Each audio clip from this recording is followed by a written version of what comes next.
Welcome to Morning Joe with Tom, with your host, Thomas Chappell. Get ready to listen to real-life stories from inspiring leaders who have overcome incredible challenges to rise to the occasion. If you're ready to add some pep to your morning with a new outlook on leadership, then grab your cup of coffee. It's time to be inspired. Here's your host, Thomas Chappell. Hey, good afternoon, Graham. How you doing? Tom, how you doing? All right, man. I really appreciate you taking the time. I know you're super busy, but taking the time for my listeners, because I'd really like for them to kind of understand, just how AI is going to impact their businesses and really how useful it can be. So for all my listeners out there, I met Graham through Sean Mize, as I've described before, and he's been on the previous guest on the show. We met through a coaching program together, and I love to surround myself with really smart people, and Graham is one of those people. So I've been working to try to get him on the show, and he's been trying to empty his calendar a little bit so that he could be on the show for some time now. So we finally got him here. So Graham, for the listeners, why don't you give us a little intake about yourself and let us know? Well, I've been marketing myself and other companies for about 40 years, I'd say now. I've just worn very badly. But the reality is that predominantly I got involved in the last couple of years, really more so in marketing in a different way. And I started to look at what the value of how marketing affects a business as opposed to how do we just market. I don't think marketing is important unless it actually gives you a result. And initially I started working predominantly with companies who were using their database, and what they were doing is they were reactivating their database, and we were using a virtual assistant in order to revalue their customers, if you like. So what was happening is we were asking very simple questions for the customers who hadn't been spoken to for a number of years, and that was happening. It was then they were being reactivated and turned into valuable business. So when AI first came out, I kind of got a bit involved in the AI thing, and I thought, this could be interesting. And I came across what I normally refer to as digital agents. Some people might think of them as chatbots, but they're far more intelligent, they're consultative, and they're conversational, so they're much more interesting. But most importantly, because they're conversational, it feels comfortable discussing things with them, if you like. It's not necessarily a verbal discussion. It's very much at the moment a text discussion, but it's imminently possible in the not very distant future that you'll actually be able to have a discussion with this thing, and it will answer you back in normal human speak. Realistically, probably that's less than a year away.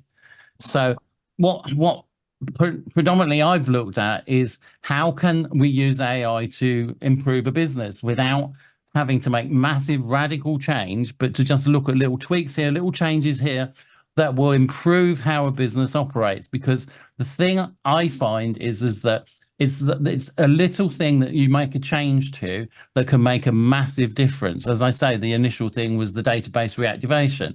So what we now did with database reactivation is we actually use a digital agent to take the place of the paid employee.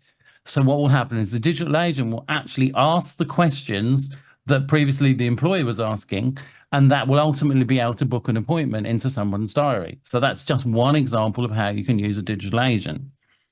Another way is you can get the digital agent to act as a customer services representative, because one of the big reasons business lose business is because they don't give somebody something to do. They don't know when they get to your website or in perhaps your social media or even a video, they don't know what to do next because there's no obvious call to action. So you look on a website and you might see there's a contact us button. And what normally happens is people press the contact us button, or they perhaps try and phone. The phone's busy, so they then give up with the phone. They put the phone down. So they then try the contact us button. They fill out the form, fill out their email. Perhaps they can't remember their email, so they fill out their email and they put an email they don't use very often. So they put that in there. And then they think, well, what's the question? So they think, what about the question? So how do I word the question so I'm going to get the answer I want, and things like that. So I find that 99 times out of 100, when people use the contact us form, it doesn't work very effectively. And the main reasons are, one is most companies don't know where the contact us thing actually goes when it arrives with them, so it gets lost in the melee of emails that are all over on various different departments, because no one seems to have ever thought, where's this going? And the other thing is that the person who's asking the question doesn't feel that comfortable because they don't know what to ask. They don't know. They want more than that. They want a conversation. They don't want one single question. They probably want a series of questions, but do they write that as a big long list, or do they just get a general idea and then hope somebody phones them back? So what the conversational AI will do is it will engage people in human-like speak. So it will ask questions based on what you want it to ask in order for it to qualify your customer, or to qualify in other ways, either customer service. So if say it's a holiday company and somebody's saying, well, I'm looking for a skiing holiday, where would you recommend was a good place to go? Then it would ask questions of, well, are you a beginner skier? Are you a experienced skier? Are you looking for just a holiday? Are you taking the family? You get the general idea. It's just a various series of questions. And with beautiful. That, you find that it enables you to be able to get the answers you want, which you need to make that decision, or the AI can make the decision for you to decide that they now need to take the next step, which might be they need a phone call from one of your staff, or it might be that you're going to send them additional information so that then they're in a better position to make a decision. And that's just one of many ways that AI can improve your business. I know we were talking earlier, Thomas, about how you can use it in many other ways. I mean, what kind of ways have you used AI? Well, yeah, I mean, I've used it for solutioning, but I think my favorite one that we mentioned that we didn't capture on here has been that empowering employees to be able to get responses on an internal controlled application like that, for something as simple as getting to understand PTO or maybe some other HR related item that we normally end up having to try to chase somebody down. And if you're trying to chase me down, it's pretty hard to nail me to the floor because I'm constantly on the move and either in a meeting or trying to develop a solution for somebody or something, right? So, yeah. You know. Yeah, as you say, it's not just for sales. They can be very used effectively internally in a business, and that's just a massive time saver. So it's a profit maker. Sometimes profits aren't always about selling more. Sometimes they're just improving efficiency. A classic example how you might use it, I don't actually haven't actually used it this way, but this could work quite well. Say, for example, you had holiday entitlement and you had the data of all of the people and what holidays they were entitled to, for example. And people then ask, how much holiday am I entitled to this year? And it would be something really, really simple, which if you sent an email could take you the best part of a week to try and get everybody to come back and do the thing and book the holidays, etc. Whereas you could have all of this done from one little single AI digital agent who does basically, everyone can ask the question, what's my holiday entitlement? Well, I'd like to book these days and these days and these days. And that could be done so simply. And that could take literally one email. Please ask the right questions. And you could give them the questions they need to ask. And it would be able to give them all that information. Just imagine the number of man hours that could save. And that's just one really kind of off the wall, kind of simple idea. But it could learn your company's manuals. It could learn your company's procedures. It could learn what things people need to know in order to come, on new staff member onboarding, especially with more people working from home. You could literally have it like, have you done this? Have you done this? Have you done this? And it could ask, you could ask it the questions. It would give you the answers. The possibilities are almost endless. We use something what we call prompting, which is very simply what prompting is once upon a time we used to have to build software with code, right? Nowadays, with the use of AI, we don't have to build everything with coding, because obviously we're not all coders, but we are all capable to create prompts. And how a prompt works is we ask it to do a certain task and we give it a personality, what we call an avatar or a personality, right? We might say, act as if you are Tom, the marketing guy or the business strategist, right? And you would give it some description of what you are and how you act and what things you know about. So it's now thinking like you, right? Wow. So now it's thinking like you. Someone can ask it a question and it will answer like you, right? Provided you've provided it the information. It can't magically become you, right? But it can magically become you when you're not there. So, for example, you might say, these are the key areas that we deal with. These are the things that we can help a business with. These are the things that, you know, we feel are important in business. And it can even, you can take your news articles if you have articles in the news, all these kind of things. So it develops your personality, right? So it literally becomes a clone of you, right? For when you can't be there. For example, when you have a holiday, when you're off sick, when you're having a day off, when you're not just at your desk because you're having, you know, half an hour for your dinner or an hour for your dinner, or you're entertaining a client, or you're interviewing a client, or you're doing a podcast, anything. It can be another you. And that applies to anybody. It can be anybody's department in a business as well. It could be the HR department, which is obviously a classic one, but equally it could be part of the sales department. It could be a support to the sales team because it could have that additional information. It could be a support to an engineer who needs to have listed lots and lots of information, but he just needs to be able to recall it quickly. He doesn't want to have like 53 spreadsheets, right? He can literally say, what screw do I need to put in here in order to repair this photocopier, for example? Yeah. Literally, it will tell him the part number, etc., based on the information he put into it in the first place. So yeah, they're just many of the many uses of just a basic, simple digital agent. And then AI takes many, many other steps, obviously. So I'm sure my listeners are a lot like me in regard to, like, ever since you've been talking about this, I had all kinds of things going through. I could tell you a pain point that I can see that solving for me. And I'm sure some of my listeners would have the same pain point. That is, you've set up these presentations, and if you're any kind of business savvy today, you've got gazillions of presentations for every kind of customer thing, avatar that you can think of. You've got old proposals, you've got, you know, and then it comes time to either pull out something or mix a deck or, you know, create a new presentation, but you don't need to create everything.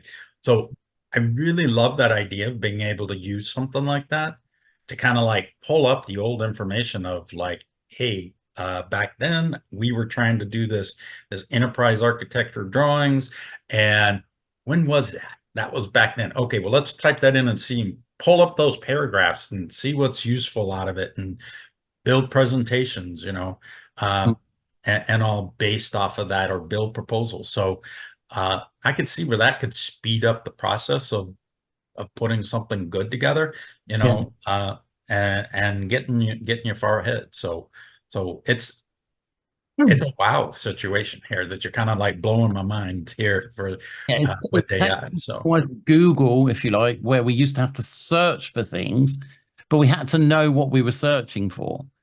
Whereas it's almost now we can know in general terms what we're looking for, and we can get, if it's our own information, we can get our own information back, which is really, really handy, because obviously it's all very well having the information, but finding that information again is an absolute nightmare, right? But if we know that it's on, say, for example, say you had a presentation that you wanted to do to a manufacturing company.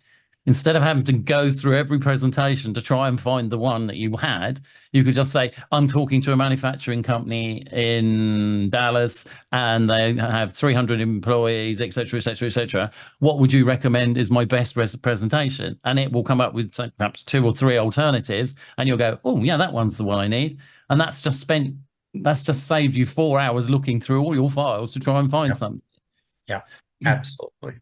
So yeah, it is incredibly time saving. Time is money. There are only two things that we can do. We can either sell more or we can get more from what we already do. They're pretty much the only options we have. So if we can't always sell more, because sometimes that's just not the right thing, if we can become more efficient, we become more profitable by that nature. I was talking to a guy actually on a webinar I done a few days ago, and he was saying, he said, if you think about it, a company can have a massive turnover, but unless it's actually making a profit, it's just vanity. But if you can improve their profit in small ways, then that really starts to impact how a company looks. It impacts their financial position. It affects their ability to borrow money and expand, all these things. So efficiency is a huge thing, and that's probably one of the biggest reasons for using AI. Absolutely. Absolutely. And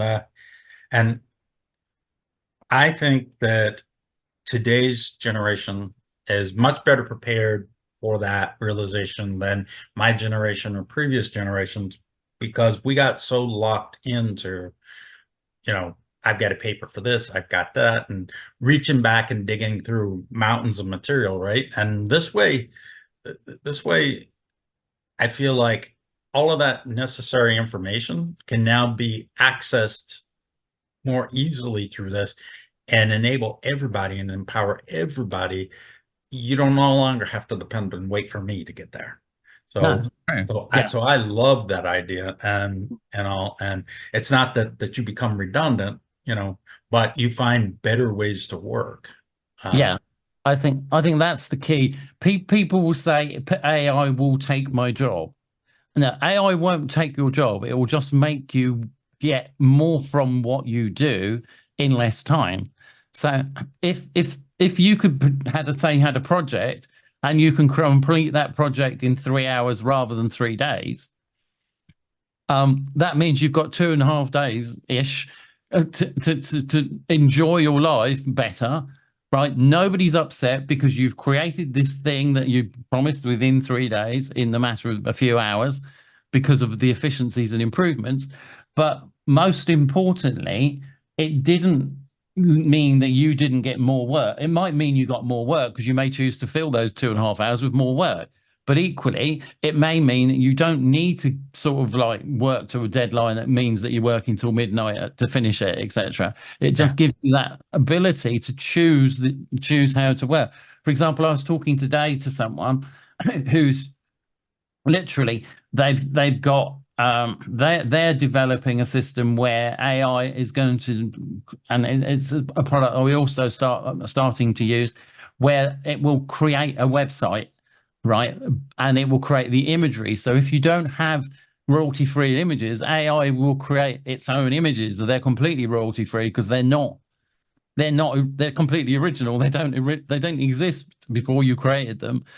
And again, this comes down to how prompting is done. So you get the image you're looking for rather than what's available, if you like. Right. Yeah. Now that's a game changer there, because I mean, after your briefing that I went to the other day, it actually made me go back out to my website, and I started like just looking at it, and I was like, oh, here's all the reasons I loved my website. Yeah. But then I got to like, really, I'm not getting that much interaction out of my website. And I got to looking at it and all, and I remember you kind of mentioned about the contact page earlier here, and I was sitting there and I said, I got a contact page on every page, but nobody is contacting. No. So that whole engagement strategy of that AI can use there, I could see where that could be a real game changer, driving you too, because they may not know about your website, but if I go out there and I'm using other things and creating links, because that's what I've learned is that, I go out and post on LinkedIn with a link and it kind of comes back. Yeah. I can drive traffic to that website. Very much so. And the other thing to remember is, if say you had an exhibition stand, right? And all you did was have the exhibition stand and you sat there with your arms folded and did nothing. Yeah. That's what most websites are. They're an exhibition stand with their arms folded. Yeah. So, needless to say, nobody is going to start a conversation unless one of you makes some reason to make that conversation start, right? So, either you need to ask them or they need to ask you, right? So, in the case of when using the AI on digital agents on a website, right, there's something asking them, can I help you? Right. That's a very simple, basic question. It can be variations on that theme. What is it you're particularly looking for? Are you looking to buy this kind of thing, etc., etc.? That can vary, right? But once that conversation starts, you've created that engagement, right? They are potentially a customer. They are potentially a good contact, right? But until that engagement actually happens, then you're literally sitting with your arms folded in real terms.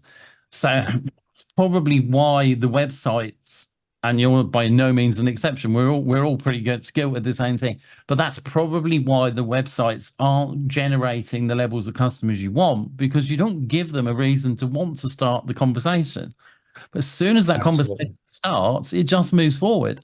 It's an engagement. If I was to walk up to somebody in the street and start talking to me, even if I didn't know them, or an exhibition or a webinar, a seminar, and start a conversation, then suddenly I get to know them. I get to know their personality. I get to know what they do, etc. I might know, within 10 minutes, I've made either a contact or a friend, depending on how the conversation goes. And that's potentially a new customer. But if I've got 8 seconds to capture somebody on my website, right? That's the average. Apparently, the span of a goldfish's brain, right? So the reality is you have that long to capture them. So why not give yourself that extra advantage and have something that does that for you, like a fishing hunt? If you let fish swim all the way around, but there's no fishing hook, you're never going to catch a fish. Yeah. But when you use a net, you'll catch a lot more fish. Absolutely. And I could even see something like that working, because how I would use it is, so we go to conferences from occasionally, because that's where the government kind of meets with the public in general, right? And so we go to these conferences, and you got to stand in line, you get there to the line, you're going to get your 10 to 15 minutes of fame, and that's about it, right? Yeah. But I'm already thinking of strategic tool of that is, hey, what if I have my tablet with me and I just pull up, hey, here's the website, here's this, here's that, and then get them to ask a question that they would normally ask me. Yeah. And all because, yes, it's important that I'm in front of them and provide information. But what's even key is the after fact. They're going to remember that longer, that interaction with the AI on the website, long after I've left, because there's like 30 other people there all saying, buy my stuff. Here's what I do. Yeah. And all. So I could really see this kind of becoming a game changer in the method of building business, because it takes 18 months on average from the time that I've sat in front of them to the time that the contract actually came out to where I could bid on. Yeah. And then another 3 to 4 months after that before they make a decision on it. Yeah. So that's a lot of time. You imagine this. What if you could, even if you're not the exhibitor, even if you're just at the thing, right? You could give them either your business card with a QR code on, or you give them a number, just text Tom to this number, right? That would then send them a text message. Great, we've just contacted out, and they could literally be sitting next to you, right? And great to contact Uncle Phil or whatever, you pick somebody's name. Yeah. So great to contact. So then, if to continue the conversation, you can chat to my AI consultant. Right. Oh, I love that. That's you then beautiful. Suddenly start the conversation, right? But not only that, you are now collecting their data. You're doing it without them even realizing that you're doing it. So what's happening is they're going to give you their name. They're going to give you their email. They're going to give you your phone number, because they're having a conversation. You're not doing the conversing, but that's what's actually happening. But the best thing about all of this is not only do you have the chance to contact them then, you now have their information to follow up with them, and you could keep following up with them. And you can even get them back to your website to speak to your AI agent, a different AI agent on your website. And they're suddenly going to start thinking, well, this is quite fun. I actually quite enjoy chatting with Tom, even when Tom's not there. Oh yeah, yeah. Right.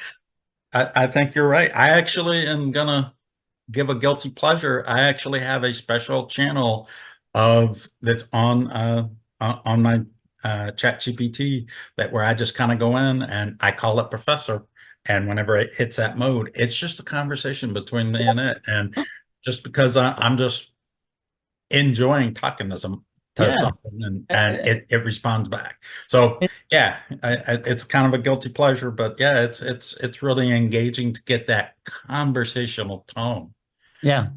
So, And people love that. oh yeah, yeah. Even in a high-end business, people would still rather talk to something than they would just exchange email. Exchanging emails is so impersonal. Oh right? yeah. And even a Zoom call, we can't always find time for a Zoom, but it doesn't mean we don't want to talk with someone. You know, we may just have a quick conversation with, just to arrange things. You know, there's nothing worse than you pick up the phone, you're trying to make an appointment, the phone rings and it keeps ringing and it keeps ringing and it keeps ringing, and you think, oh well, I won't bother. Or you think, I'll come try again tomorrow. I'll try later on today. Your life gets in the way. Right. 8 hours have passed. You've still not spoken to the person. All you wanted to do was book an appointment to do a Zoom call with them or whatever. Oh yeah. You know, and it's disappeared down the black hole of email land, right? But I you could could do this on my podcast. and done the whole thing in seconds. Yeah, yeah. I could see this improving my podcast. Yeah. So yeah. Yeah.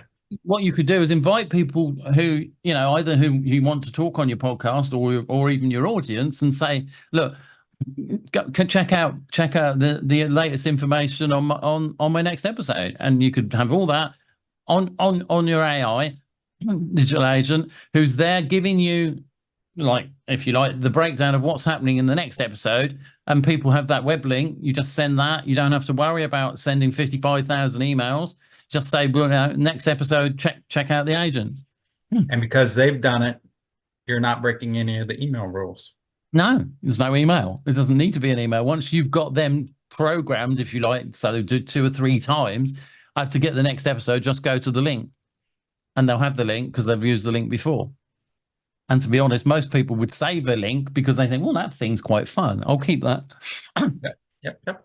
So I think listeners, you need to kind of give this a real consideration, because let's be honest, we all would like to see a little bit less in our email box and a little bit more action going on. So I think that's true. So Graham, as we kind of, I've really enjoyed this conversation, but as we kind of end the podcast for the day, I want to give you a chance for the last words here. Do you have any contact information or any way that people can get in contact with you? And number one, but number two, any wise words of wisdom that you have for anybody that's listening to this that may want to at least find out more information? How would that work? Yeah. Well, I run roughly a weekly or fortnightly LinkedIn event on this very subject. If you want to come to that, do you want me to give the URL out, Tom, or are you going to go out later? Yeah, I'll put it in the notes, but you can just tell them. It looks like succeedwithgraham.com at appointment. Yeah, if you go to that actual link, that would be the link you would get after you had actually been to the LinkedIn event, and that would allow you to book an appointment with me. However, if you want to just discuss this, you can book an appointment with me. That will strangely enough, get you to talk to my digital agent, who will then book you into my diary.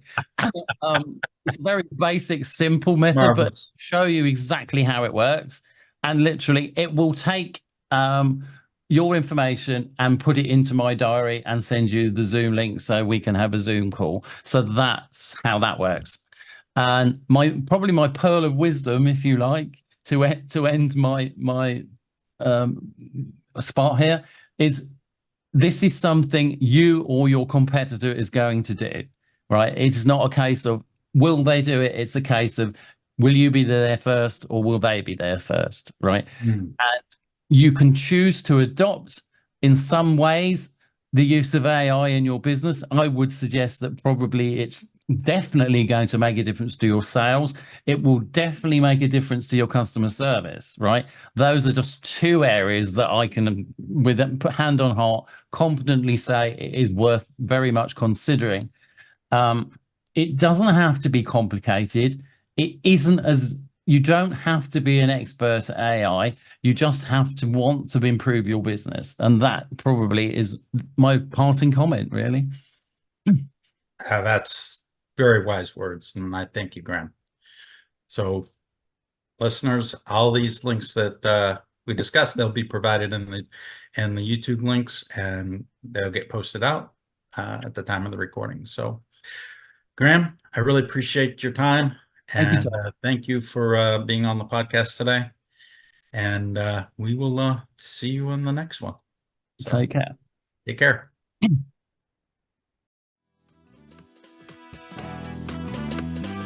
Thanks for listening to Morning Joe with Tom.